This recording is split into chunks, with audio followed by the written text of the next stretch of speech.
Rotate your form.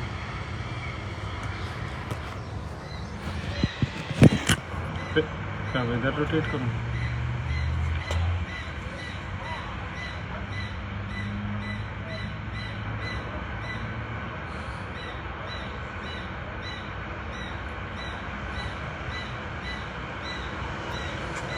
जो भी साथी जुड़ते जा रहे हैं एक बार शेयर करते रहेंगे, जिससे बाकी साथी भी जुड़ जाएं। फिर हम लोग अपनी बात को शुरू करते हैं।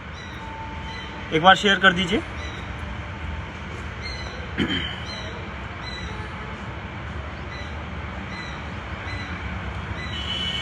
आवाज आ रही है तो एक बार बता देना।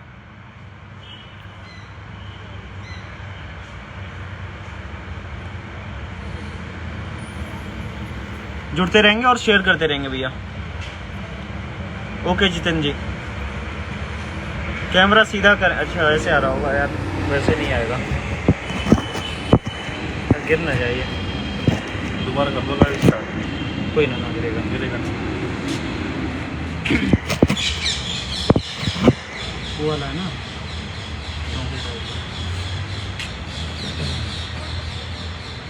सभी साथी शेयर करते रहेंगे।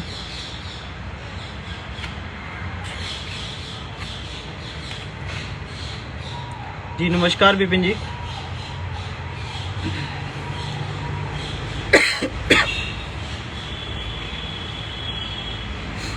शुरू करो 50 पे। प्रदीप भाई शुरू करें। सभी साथियों को नमस्कार। देखिए मैं देख रहा था सुबह ललित भाई ने एक पोस्ट किया था कि मैं और प्रदीप भाई दिल्ली जा रहे हैं। तो उस पर कुछ लोगों के कमेंट आ रहे थे कि दिल्ली से कुछ नहीं होना है, बीजेपी कुछ नहीं करने वाली, फला फला फला। तो आप, नमस्कार भैया लक्ष्मीकांत जी। तो आप सभी लोग एक चीज़ समझ लीजिए कि जब कोर्ट में मैटर चल रहा है और फाइनल होने वाला है तो पॉलिटिकल एंड ऑल इस पर उतना ज़्यादा फोकस नहीं करते हैं। जो जहाँ फोकस करना होता है वहाँ फोकस करते हैं। और उसी सिलसिले में हम लोग सुप्रीम कोर्ट ऑफ इंडिया के लॉयर्स हैं, कुछ 2-3 लॉयर जिनसे हमारे अपॉइंटमेंट और फिक्स थे सीनियर लॉयर्स के साथ, उनसे मिलने के लिए। और हम लोग किस तरीके से और क्या बेहतरीन पैरवी हाई कोर्ट में हम लोग कुछ अगर मिस कर रहे हैं तो उन सब चीज़ों को लेकर हम लोग मिलने के लिए आए थे। तो किसी भाई के माइंड में ये नहीं होना चाहिए कि हम लोग किसी पॉलिटिकल पार्टी के पास गए थे। ऐसा नहीं था। हम लोग सुप्रीम कोर्ट के लॉयर्स के पास आए थे। और इसका मकसद ये भी नहीं है कि कोई अपने माइंड में ये सोच रहा हो कि हम लोग सुप्रीम कोर्ट में अभी कुछ करने वाले हैं। ऐसा भी नहीं है।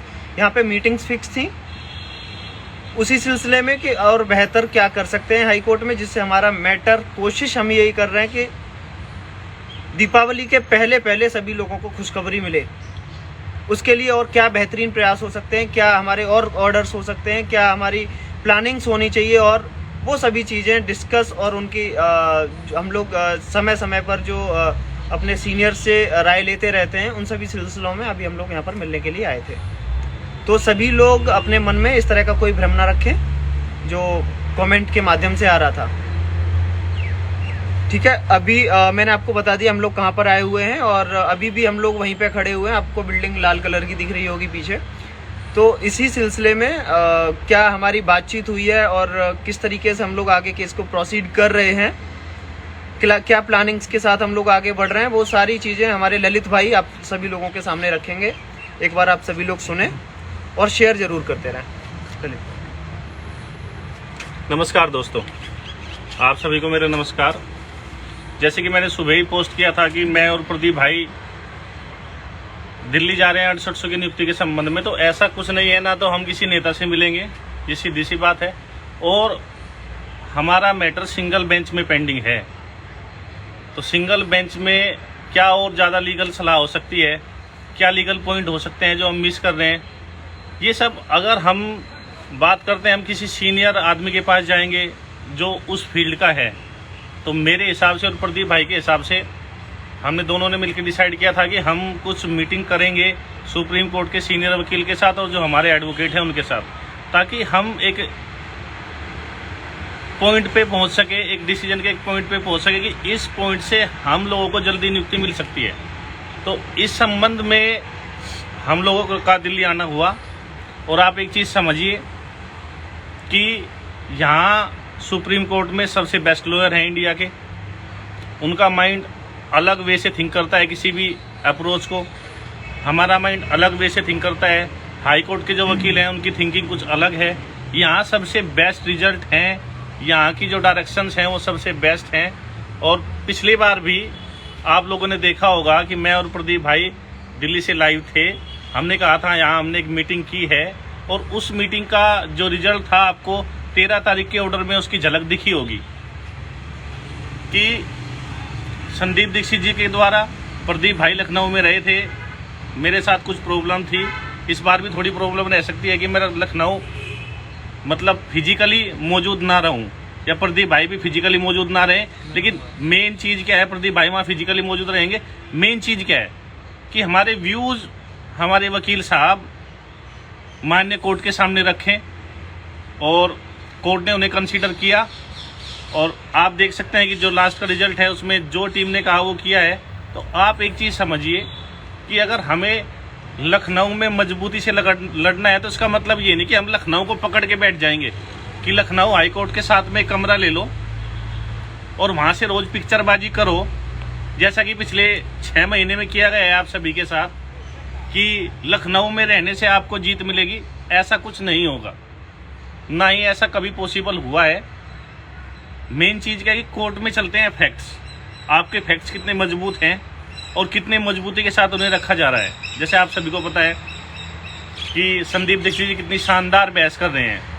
तो संदीप दीक्षित जी की बहस के पीछे पूरी टीम की एक रणनीति है, मेहनत है और सभी का एक डेडिकेशन है कि कितने जल्दी 6800 को हम नियुक्ति दिला सकते हैं। ठीक है ना दोस्तों। अब अगर हम दूसरे हाथ पे देखें तो डॉक्टर एलपी मिश्रा साहब लखनऊ के सबसे बड़े वकील हैं, लेकिन जब बहस हो रही है तो उनकी बहस इतनी एफिशिएंट नहीं है, इतनी प्रभावशाली नहीं हो रही है कि वो 6800 को नियुक्ति दिला पाए। तो उसके पीछे का कारण आप लोग क्या समझते हैं? जितना मैं कारण समझता हूँ, सबसे मेन चीज़ होती है कि एक दिन पहले आप वकील को कितनी तैयारी कराते हैं अपने केस के बारे में। तो आप सभी को पता है जैसे कि फुल पेड तो वो हैं, लेकिन उनके फुल पेड होने का कोई फ़ायदा नहीं है क्योंकि उनकी तैयारी ही नहीं कराई जाती है 6800 की नियुक्ति के लिए। वो वहाँ जाके हम लोगों का विरोध करने लगते हैं, एक बात पे आपका पक्ष रखते हैं तो दूसरी बात आपके अपोजिशन में वो बोल देते हैं। तो उससे हमें फ़ायदा होने के बजाय नुकसान हो रहा है। तो हम तो कहेंगे जो दूसरी टीम है जिन्होंने एलपी मिश्रा साहब को फुल पेड किया है, अगर वो चाह रहे हैं कि 6800 लोगों की नियुक्ति जल्दी से जल्दी हो, भाई फुल पेड आपने कर दिया, आपका थैंक यू, बहुत बहुत आभार, आपने फुल पेड एलपी मिश्रा साहब को कर दिया। अब आप एक काम कर दीजिए कि एलपी मिश्रा साहब की जो ब्रीफिंग है वो आयोग टीम को आप दे दीजिए। अगर ऐसा हो जाएगा तो मैं आप सभी को विश्वास दिलाता हूं और आप सभी को टीम के काम पर विश्वास भी है कि कितनी जल्दी आपकी नियुक्ति हो सकती है। तो मेन चीज़ क्या है कि हम कहीं भी रहें, मैं अपने घर रहूं, प्रदीप भाई कहीं भी रहें, 24 घंटे दिमाग में एक चीज़ चलती है कि 6800 को कैसे जल्दी नियुक्ति दिलाई जा सकती है, क्या संभव प्रयास हैं जो किए जा सकते हैं। तो हम लोग अपने संभव प्रयास कर रहे हैं। वकील साहब ने हमें कुछ पॉइंट अब की बार एडिशनल यहाँ पे बताए हैं जिन्हें हम 19 तारीख की होने वाली सुनवाई में रखने वाले हैं डेफिनेटली।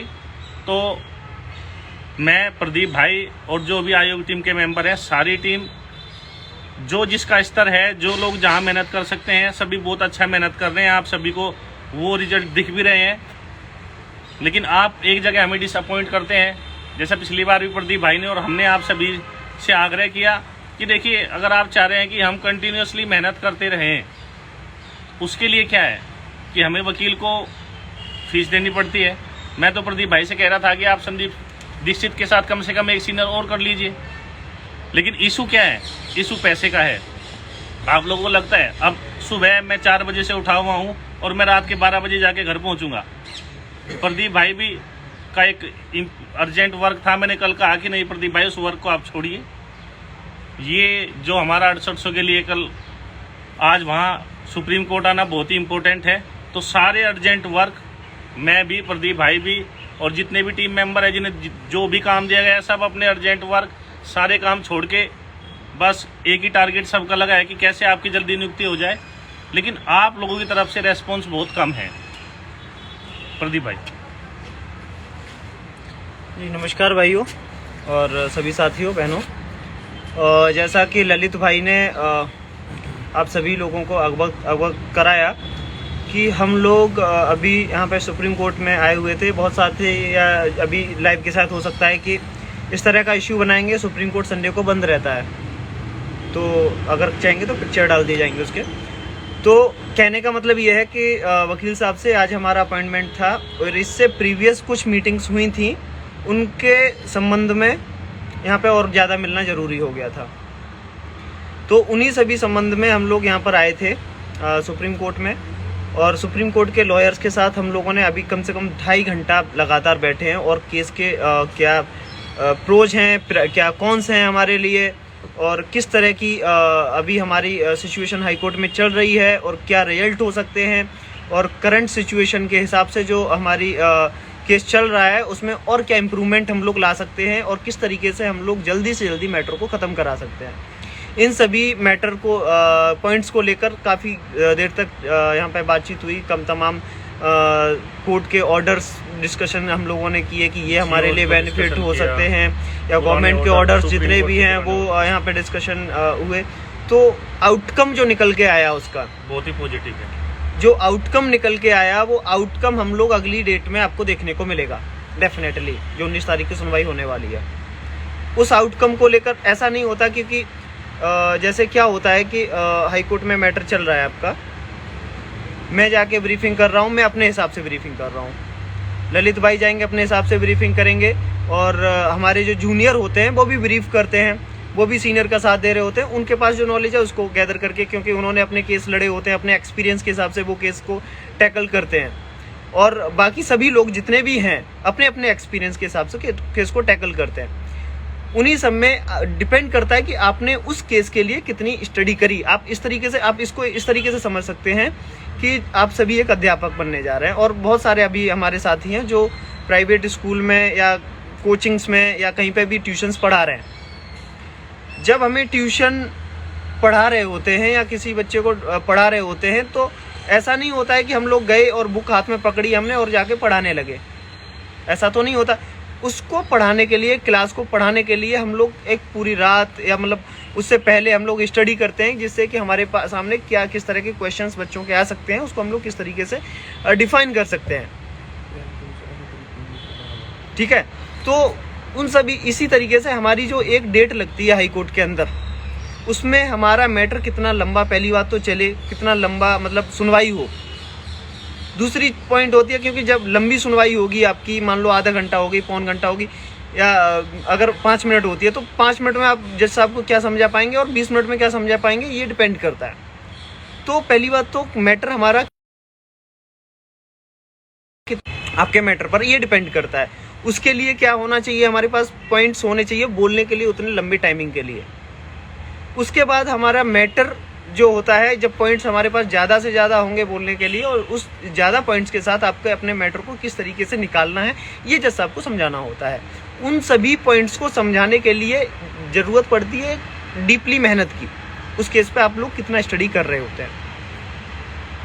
तो इसी सिलसिले में और हमारी क्या ब्रीफिंग में इम्प्रूवमेंट हो सकते हैं, और हम कोशिश, देखिए हमारी कोशिश ये है कि हम लोग कितनी जल्दी इस मैटर को हाई कोर्ट से निकलवाएं, अपनी नौकरी का रास्ता प्रशस्त हो, अपने लिए एक पॉजिटिव रिजल्ट निकल के आए हाई कोर्ट से।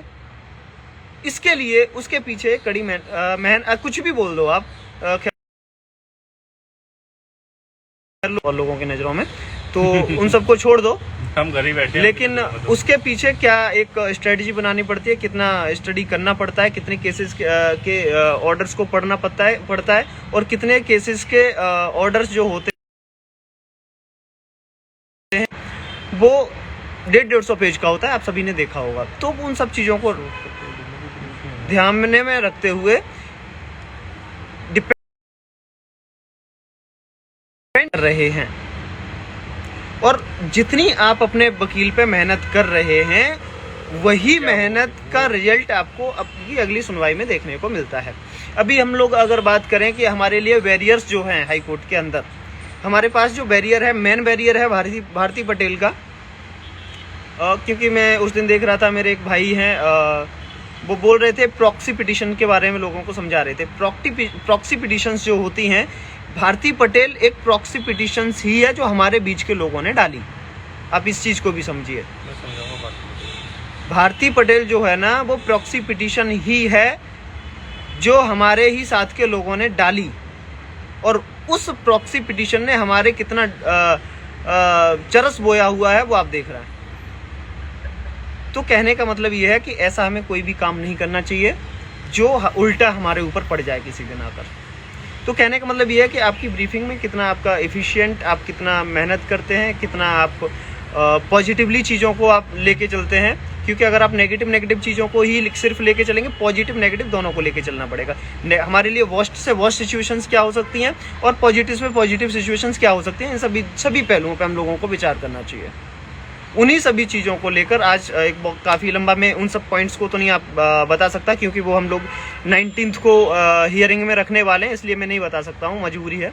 लेकिन हम लोगों को ये समझना पड़ेगा यहाँ पे कि एक बहुत इम्पोर्टेंट यहाँ पे टॉपिक निकल के आया हमारे सामने। भारती पटेल पे हमारे जज साहब हैं, वो ये बोल रहे हैं कि आप 69,000 के एक्सेस में भर्ती नहीं कर सकते हैं।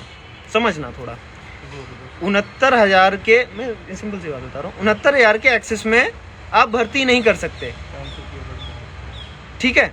और एक डिवीजन बेंच का हमारे पास ऑर्डर है जिसमें ये बोला गया है कि आप भर्ती कर सकते हैं, कि आप 69,000 के ऊपर भर्ती कर लो। 69,000 में जो भर्ती हो चुके हैं उनको छेड़ो मत। आंसर की वाले मैटर में, आंसर की वाला जो डिवीजन बेंच का ऑर्डर है उसमें ये बोला गया है कि 69,000 में जो लोग लग चुके हैं उनको छेड़े बिना इनको एक नंबर दे करके भर्ती कर लिया जाए। और वहीं भारती पटेल वाले मैटर पे वही सिंगल बेंच के जज ये कह रहे हैं कि आप 69,000 के ऊपर नहीं जा सकते। तो आपस में जो मैटर है या जो ऑर्डर है एक दूसरे के कन्फ्लिक्ट है, एक दूसरे को क्लैश कर रहा है। तो मतलब एक सिंपल सा, मैंने एक बहुत इजी सा एग्जांपल दिया है आप लोगों को, इसको किसी अन्यथा मत लेना। तो मतलब कहने का मतलब ये है कि ऐसी बारीकियां कई सारी हैं जो कोर्ट के सामने आना बहुत ज़रूरी है, और उसको भी किस तरीके से हम लोगों को कोर्ट के सामने रखना है वो बहुत ज़्यादा ज़रूरी है। अभी मैं देख रहा हूँ कुछ लोग कमेंट कर रहे हैं कि 19,000 मिलने वाली है वो। कल एक दिलीप मंडल साहब का एक ट्वीट आया था कि सरकार 19,000 वैकेंसीज देने जा रही है, या फिर एक ऑडियो जारी हुआ था जिसमें कहा गया है कि हम कोर्ट में ये कराएंगे कि 19,000 सीटों को दे दिया जाए, या फिर 6800 जो एक्सेस में हो रही हैं इसके ही करस्पेंडिंग बाकी की और सीटें ऐड कर दी जाएं, जिससे जनरल 6800 सेलेक्ट हो सके और कुछ सीटें और ऐड हो जाएं, जिससे कि 12-13,000 सीटें और ऐड हो सके। देखिए, हमें कोई फ़र्क नहीं पड़ता उन सब चीज़ों से, आप क्या कराते हो क्या नहीं कराते हो। हमें मतलब है कि हमारी नौकरी कैसे मिल रही है हमें। सामने वाले जितने भी हमारे चाहे सहयोगी चाहे विरोधी जितने भी, वो अपने पॉइंट्स क्या लेके आ रहे हैं कोर्ट में, हमें उनसे फ़र्क नहीं पड़ता है। हमारे अपने फैक्ट्स कितने मजबूत हैं हमें उससे फ़र्क पड़ता है। तो अगर कोई हमारे 6800 के अलावा और सीट्स ले जाता है तो हमें कोई फ़र्क नहीं पड़ता, ले जाए, हमें क्या फ़र्क पड़ता है। हम तो लेकिन हमें 6800 चाहिए, हमारा पॉइंट ये है।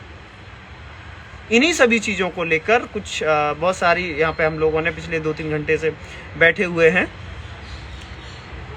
तो उन्हीं सब चीज़ों को लेकर हम लोगों ने यहाँ पे काफ़ी एक स्ट्रॉन्ग चर्चा हुई है। और सिंगल बेंच में आगे केस को किस कोशिश, क्योंकि हमारी ये है कि हम लोग दीपावली तक किसी तरीके से ऑर्डर हम लोग अपने पक्ष में करा लें। कहने का मतलब ये है, उन्हीं के लिए हम लोग भाग रहे हैं यहाँ पे, और क्या हमारे लिए बेहतर हो सकता है हम लोग उन सब चीज़ों पे चर्चा कर रहे हैं, जो आपको सब चीज़ देखने को मिलेगी। इन्हीं सब के संबंध में आप अपनी बात को किस तरीके से हाई कोर्ट में प्रेजेंट करते हैं, उसके लिए आपका ज़रूरी होता है कि आपका वकील उतने ही अच्छे माइंडसेट या पॉजिटिव माइंडसेट के साथ हाई कोर्ट में खड़ा होना चाहिए। और आपका वकील पॉजिटिव माइंडसेट के साथ तब हाई कोर्ट में खड़ा होता है जब उसको पैसा दिखता है, पैसा मिलता है ना। आप सभी लोग इस बात को बहुत बेहतर तरीके से जानते हैं, ये सब मुझे कहने की ज़रूरत नहीं है। लेकिन हमारे पास उतना पैसा, जैसे कि मैंने पिछले कई सारे लाइव में बताया कि हमें 12.5 लाख रुपए की आवश्यकता है। आप उसको कर दीजिए, हम केस ख़त्म करा लेंगे इतने पैसे में कैसे भी करके कराएं मतलब, लेकिन हमारे पास उसके अपोजिट में पैसा कितना आया, 3,78,000 रुपये। 1,70,000। ठीक है, उसमें से 1,70,000 72,000 हमारी करीब एक डेट की फीस का खर्चा आता है। 1,50,000 हमें सीनियर को देना होता है। उसके बाद पिछली डेट पे आप लोगों ने देखा होगा कि हाई कोर्ट में जो जनरल वालों की याचिका थी मोहिनी तिवारी की, उस पर बहस हमारे एक सुप्रीम कोर्ट के लॉयर ने की थी। उनको हम लेकर आए थे, वो बताने की चीज़ नहीं थी, हालांकि मैंने बता दिया। तो एक्स्ट्रा 20-25 हज़ार रुपये खर्चा होता ही है, वो हर डेट पे होता है, हर किसी का होता है, कोई भी केस लड़ रहा हो। तो 1,70,000 1,75,000 तक खर्चा जाता है। 3,78,000 रुपये आए थे, हमारे पास मोटा मोटा 2 लाख रुपये बचा हुआ। एक डेट हो सकता है, क्योंकि अब केस लगातार सुना जाना है। हमारी यही कोशिश यही है कि दीपावली तक केस खत्म कराएं, चाहे वो लगातार सुनवाई करके कर दो, चाहे एक डेट में कर दो, चाहे 2 डेट में कर दो।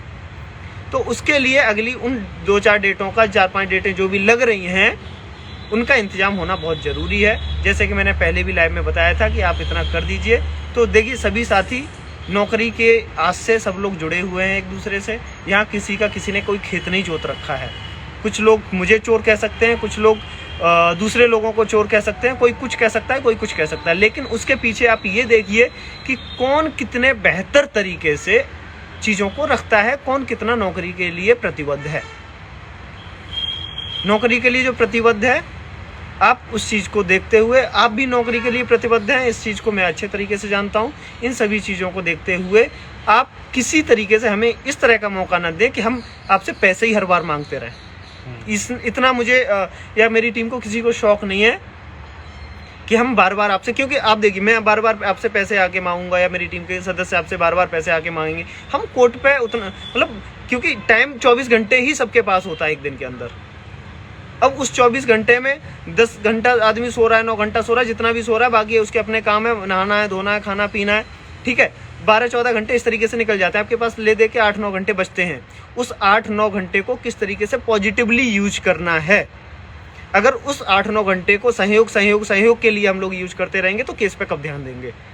तो इस चीज़ को आप लोग भी इंश्योर करें, और केस कितने अच्छे मजबूती से लड़ा जाना चाहिए कोर्ट में, इस चीज़ को हम लोग इंश्योर करें, ठीक है। तो इन्हीं सभी चीज़ों को आप भी ध्यान में रखें और हम भी ध्यान में रखें, ठीक है। तो कहने का मतलब ये है कि यहाँ से कितना और बेहतर हो सकता है वो आपको 19 तारीख को देखने को मिलेगा। और कोशिश हमारी ये है कि दीपावली सबकी अच्छी मने, ईश्वर ने चाहा तो वो भी होगा। तो सबकी दीपावली अच्छी बने, या आने वाले दिन कुछ अगले जो दिन हैं वो सबके लिए अच्छे साबित हों, इन सभी के लिए मैं ईश्वर से कामना करता हूँ। और उसके पीछे हमारी जो मेहनत है, या फिर मेहनत तो छोड़िए, मेहनत नहीं कहते हम इन सब चीज़ों को, क्योंकि मेहनत तो दूसरे लोग ग्राउंड पे कर रहे होते हैं, उसे फिजिकली मेहनत कहते हैं, माइंडली मेहनत को कोई मेहनत नहीं समझता है। तो कहने का मतलब ये है कि हम लोग कितना पॉजिटिव अपनी चीज़ों को कोर्ट में रख पाते हैं, कितनी सही तरीके से हम लोग कोर्ट में अपने वकील को ले जा पाते हैं, और कितने अच्छे तरीके से जज साहब के ऊपर अपना प्रभाव छोड़ पाते हैं, जिससे कि वो आपके पक्ष में कोई ऑर्डर कर दे जल्दी से जल्दी। उन सभी चीज़ों को इंश्योर करते हुए हम लोग आज यहाँ पर आए थे। बहुत चीज़ों को डिस्कशन लेकर हुआ है, और बहुत चीज़ें उन्होंने पॉजिटिवली हमारे लिए बताई हैं, कुछ चीज़ें नेगेटिव भी हैं हमारे लिए। उन नेगेटिव को भी हमें ध्यान में रखना होगा। जैसे हमारे लिए भारती पटेल एकदम क्लैश नेगेटिव है। भारती पटेल बोल रही है कि आप 69,000 के ऊपर नहीं जा सकते। अब जज साहब के पास या गवर्नमेंट के पास जो मांगे गए हैं, जो गवर्नमेंट ने सरकार से मांगा है कि आप कुछ लेके आइए, हम कैसे करें। आप इस चीज़ को भी समझिए, कुछ लोग बोल रहे थे कि धरना करो, है ना। तो आप एक चीज़ समझिए कि गवर्नमेंट के पास अभी देने के लिए क्या है, आप इस चीज़ को समझिए। हाई कोर्ट या भारती पटेल ये हम लोगों को इस चीज़ के लिए रिस्ट्रिक्ट कर रही है कि आप 69,000 के ऊपर वैकेंसी नहीं कर सकते। सरकार कह रही है कि हम जनरल वाले को नहीं निकालेंगे, उनको निकालेंगे नहीं, आप हम इनको भी रखेंगे। मतलब 69,000 के ऊपर हमें भर्ती करनी है, सरकार ये कह रही है। अब सरकार आपके लिए क्या लेके आई, क्योंकि कोर्ट ने आपको रिस्ट्रिक्ट कर दिया, 69,000 के ऊपर नहीं जा सकते, तो बाकी 6800 एक्सीड में नहीं कर सकते आप, ठीक है। तो कहने का मतलब ये है कि जब एक्सीड नहीं कर सकते हो आप, तो सरकार के ऊपर क्या प्रपोजल हो सकते हैं? सरकार, अब खुद सोचिए, सरकार क्या प्रपोजल लेके आ सकती है? सरकार क्या ये प्रपोजल लेके आए कि आप उन 6800 को निकालिए? ऐसा सरकार कभी नहीं लेके आएगी, ये आप भी जानते हैं बहुत अच्छे तरीके से। एक प्रदीप पनवार हैं कि ये बोल रहे हैं चोर हो तुम। हाँ, मैं क्यों गाली सुनना चाह रहे हो यार मेरे मुंह से, है ना? मैं समझाता हूं। तो कहने का मतलब ये है, मैं कुछ गाली नहीं दूंगा आज, मेरा ऐसा कोई भावना नहीं है। तुमको जो बोलना हो बोलिए। तो कहने का मतलब ये है कि 69,000 के ऊपर का प्रपोजल सरकार लेके आए, लेकिन कोर्ट एक्सेप्ट नहीं कर रही है। बेशक लेके आए, और सरकार के पास दूसरा क्या ऑप्शन हो सकता है वो आप खुद लोग एनालाइज करें। ऐसा कोई सरकार के पास ऑप्शन नहीं है, या कोर्ट के पास अभी की सिचुएशन के हिसाब से, कि उनको निकाले बिना आपको नौकरी पर रखे, या फिर एक्सेस में लेके आए तो किस तरीके से लेके आए। तो कहने का मतलब ये है कि जब सरकार के पास इस तरह का प्रपोजल सरकार अभी प्रिपेयर नहीं कर पा रही है, अगर प्रिपेयर कर पाती तो पिछले 4-5 डेट से उनको बोला जा रहा है कि आप लेके आओ, लेकिन नहीं लेके आ पा रहे हैं। आप इन सब चीज़ों को समझिए कि क्या प्रपोजल्स हो सकते हैं सरकार कोर्ट के पास। अगर सरकार नहीं भी लेके आती है, मान लीजिए एक बार के लिए नहीं लेके आती, कोई प्रपोजल नहीं लेके आती, तो जज का क्या काम है? जज का ये काम है कि अगर कोई प्रपोजल नहीं भी लेके आती है तो भी उसको मैटर डिसाइड करना है। 2 बार बोल दिया, 3 बार बोल दिया, नहीं लेके आ रही है तो नहीं लेके आ रही है, तो उसको कंसीडर करते हुए कि तुम्हारे पास कुछ है ही नहीं, उसको कंसीडर करते हुए जैसा फैसला देंगे, सिंपल सी बात है। तो कहने का मतलब ये है कि इन सभी चीज़ों को कंसीडर करते हुए हम लोग और कितना बेहतर कर सकते हैं, और कितनी बेहतर तरीके से हम लोग कोर्ट में अपनी मजबूती से अपना पक्ष रख सकते हैं, इन सब चीज़ के लिए हम लोग तैयारी कर रहे हैं। और अक्टूबर को 19 अक्टूबर जो डेट लगी है, आपको सबको देखने को मिलेगा। और आगे की बातों को ललित भाई एक बार और रखेंगे, फिर हम लोग लाइव को ख़त्म करेंगे। सभी साथियों को धन्यवाद जो जुड़े हैं हमारे साथ। ललित भाई को सुने, जो मैंने बातें छोड़ दी हैं वो ललित भाई पूरी करेंगे। देखिए दोस्तों, जैसा कि मैं समझता हूँ, जो यहाँ लोग गाली दे रहे हैं, कुछ अपशब्द कह रहे हैं, वो उनकी व्यथा है मन की, क्योंकि वो कुछ ऐसे लोगों से जुड़े हैं जिनके एकमात्र लक्ष्य है कि ये 69,000 या 6800 पूरी नहीं होने देनी है। क्योंकि अगर 6800 पूरी हो जाएगी ना, तो मेन काम है कि उनकी रोजी रोटी बंद हो जाएगी, है ना? और शायद उस रोजी रोटी में महानुभाव का भी कुछ हिस्सा रहा होगा।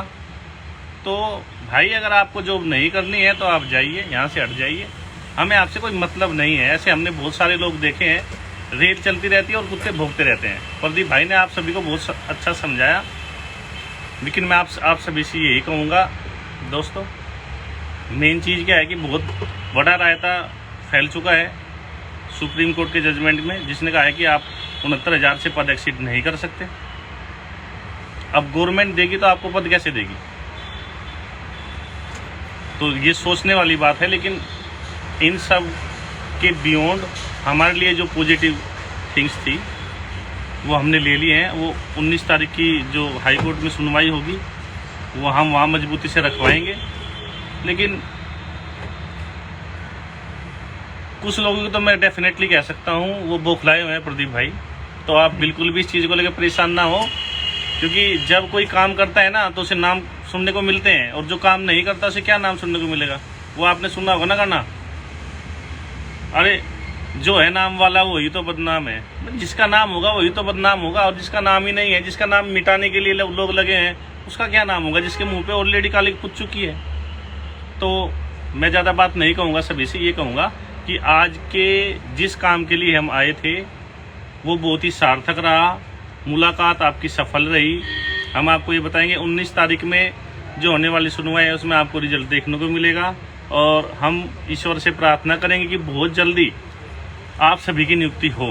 हम ये नहीं कहेंगे आप सभी को कि हम आपको 19 तारीख में नियुक्ति दिला देंगे, या हम बाहर से काम कर देंगे, या हमें 10 लाख एक्स्ट्रा काम के लिए दे दीजिए। आप जो वकील किया वो वकील बोल नहीं पा रहा है, तो उन सब चीज़ों को आप एनालाइज करिए, क्योंकि आप सभी अध्यापक बनने वाले हैं।